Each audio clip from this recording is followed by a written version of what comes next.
Yes, uterus removal surgery. आजकल तो uterus को वैल्यू ही नहीं देते, जहां से पैदा हुए हैं उसको वैल्यू ही नहीं देते।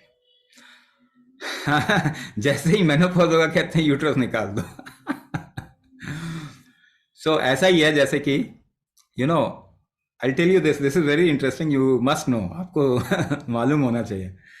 जब तक बच्चा रोता नहीं है तो माँ दूध नहीं देती है, मालूम है आपको? क्यों, कैसे पता चलेगा वो भूखा है? So he has to cry. वैसे ही every organ of your body actually cries for whatever hormone और न्यूट्रिशन इट नीड्स।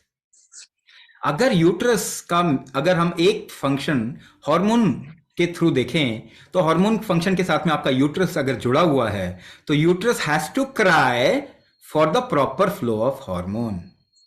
तो आपने वो तो फैक्टर ही अगर हटा देते हो तो हार्मोन डिविएशन हो जाता है बहुत ज्यादा।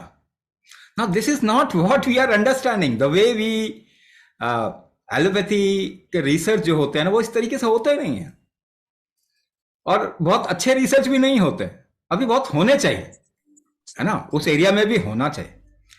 तो क्या यूट्रस अगर हमने हटा दिया, because you can't avoid that, ना, डॉक्टर तो आपको जवाब नहीं देते ना, जैसे मैं बैठ के आपको जवाब दे जा रहा हूं, समझाए जा रहा हूं। डॉक्टर करता है क्या? नहीं करता, उसको तो प्रोटोकॉल फॉलो करना है। तो जब आपका यूट्रस रिमूव कर दिया, you don't have an option, doctor ने कहा निकाल दो, नहीं तो कैंसर, ये भी बोल देंगे कैंसर हो जाएगा। बस आप तो डर के मारे निकलवा दो, है ना, कि हॉस्पिटल का धंधा नहीं चल रहा तो they need 100 operation every every week, तो उनको तो करना है। अब वो ऐसा भी सोचते हैं कि ये करने से नुकसान नहीं होगा, मगर मैंने बता दिया आपको क्या नुकसान होगा। सो जब महर्षि सुश्रुत ने सर्जरी डिजाइन किया और उसके सारे एस्पेक्ट बताए थे, he told it on the basis of मर्म विज्ञान।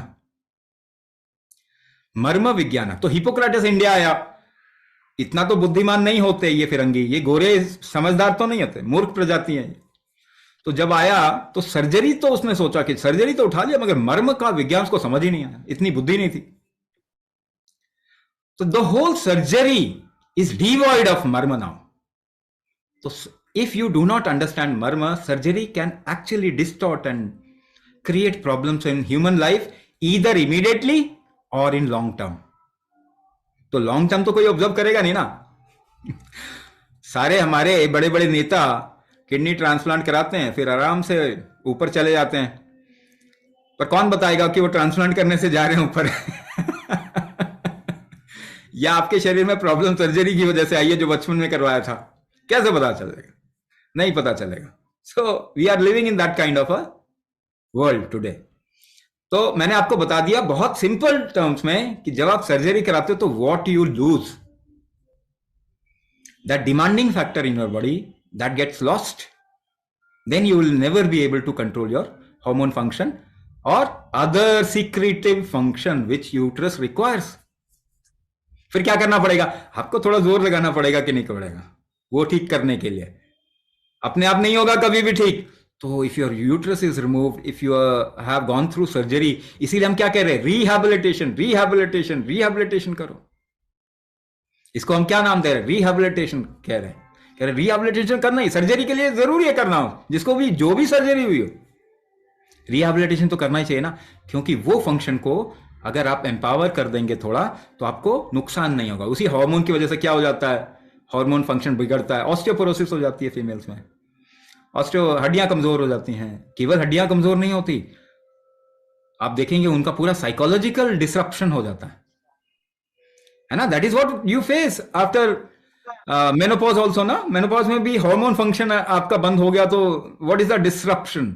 Psychological disruption will happen, hormonal disruption in the body, other hormonal disruption, metabolic disruption, इस तरीके से बहुत सारी चीजें होंगी। तो you will have to empower your body to have, to not have those things, है ना, करना ही पड़ेगा आपको। तो अपने को अपना टॉलरेंस लेवल अगर जैसे ही बढ़ाते हैं, आप देखेंगे आपको प्रॉब्लम नहीं आएगी। This is what is suppose to be done. और इसीलिए if your uterus is remove, please do it